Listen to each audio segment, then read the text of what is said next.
Bismillahirrahmanirrahim. Assalamualaikum dan salam sejahtera. Selamat datang ke channel Cikgu Duan. Bagi yang pertama kali masuk ke channel Cikgu, jangan lupa like, share dan subscribe dan tekan butang loceng di bawah supaya anda tak terlepas apa-apa video daripada Cikgu selepas ini.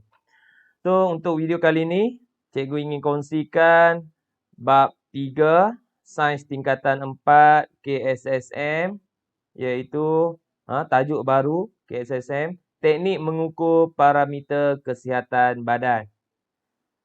Okey, kredit kepada Cikgu Nur Razila Khalid dari SMK Ulu Tiram, Johor, kerana sediakan slide ni.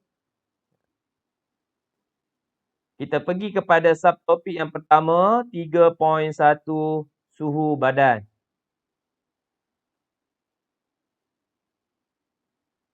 Suhu ialah darjah kepanasan dan kesejukan sesuatu bahan. Okey, suhu badan ialah darjah kepanasan. Maksudnya sekarang ni musim Covid, sebelum kita masuk premis, sebelum kita masuk ke sekolah, perkara yang pertama adalah suhu badan. Okey. So memang relate dengan situasi kita sekarang ni. Kita perlu memastikan suhu badan kita sentiasa berada dalam julat suhu normal. Berapa julat suhu normal? 40 ke suhu normal? Tak. Okey. Suhu badan kita memastikan badan kita berfungsi pada tahap yang optimum. Okay, kita tengok jenis-jenis termometer. Okay, jenis termometer ada 4. Yang pertama termometer klinik, termometer makmal, termometer rektal dan termometer infrared ataupun inframerah. Okay, kita pergi satu-satu. Termometer klinik digunakan untuk menyukat suhu badan, menyukat suhu dalam julat 35 hingga 42 darjah Celsius. Okey.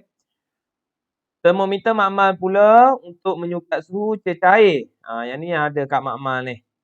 Sukat suhu dalam julat negatif 10 hingga 110 darjah Celsius.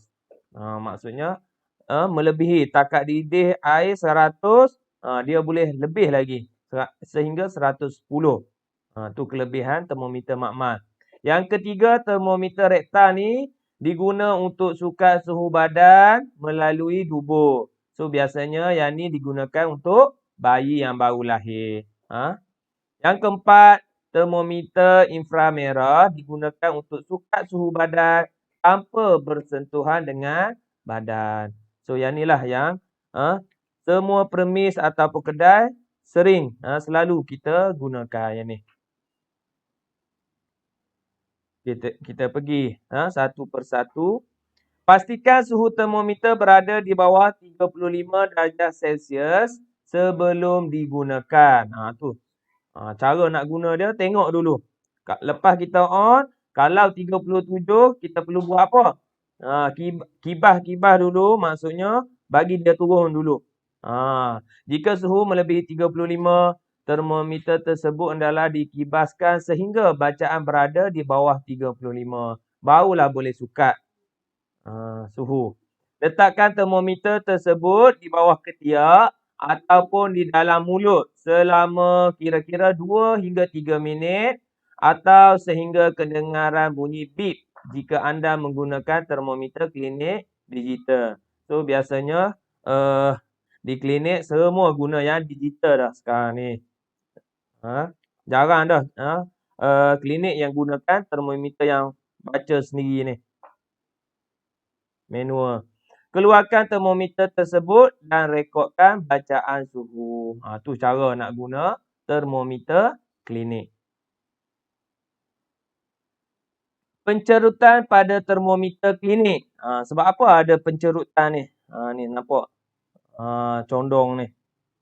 Okey, pencerutan pada termometer klinik untuk supaya merkuri tidak turun dengan cepat setelah dikeluarkan dari mulut atau ketiak.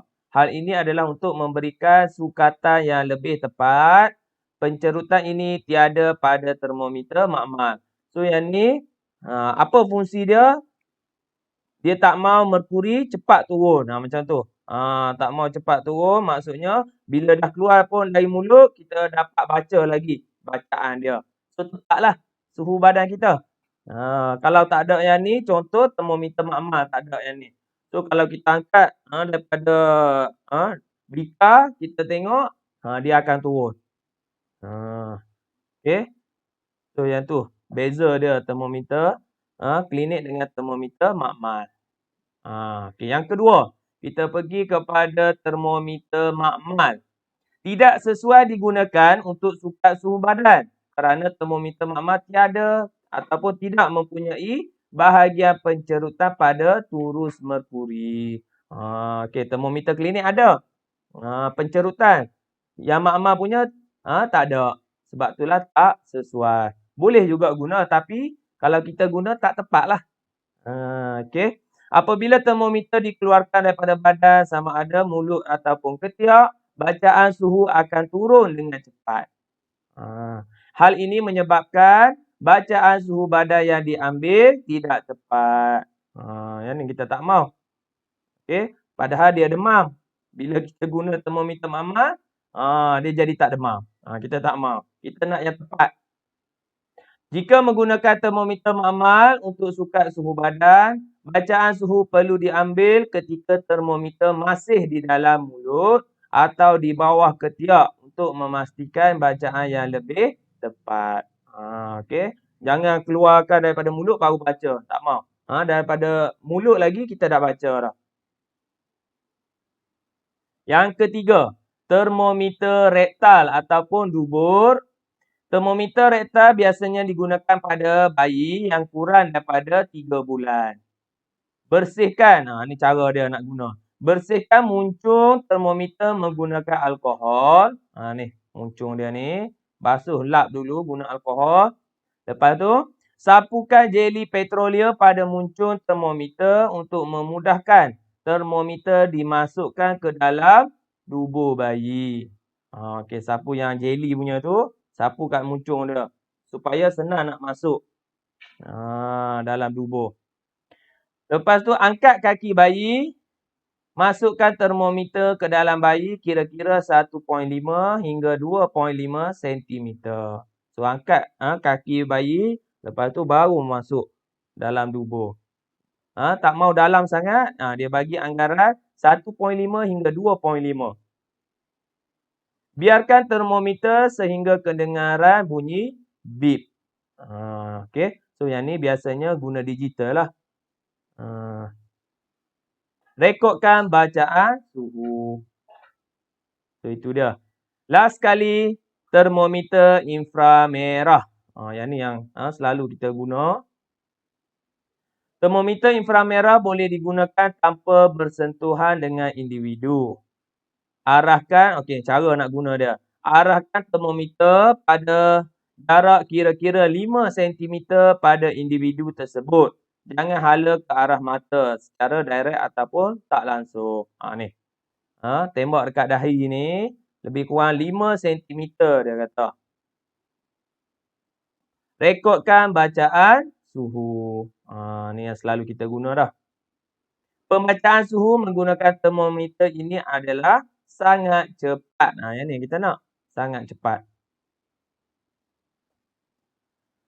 Okay, kita pergi pula kepada faktor yang menyebabkan suhu badan melebihi normal. Apa dia faktor-faktor ni?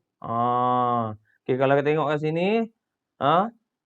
Salah satu yang pertama jangkitan.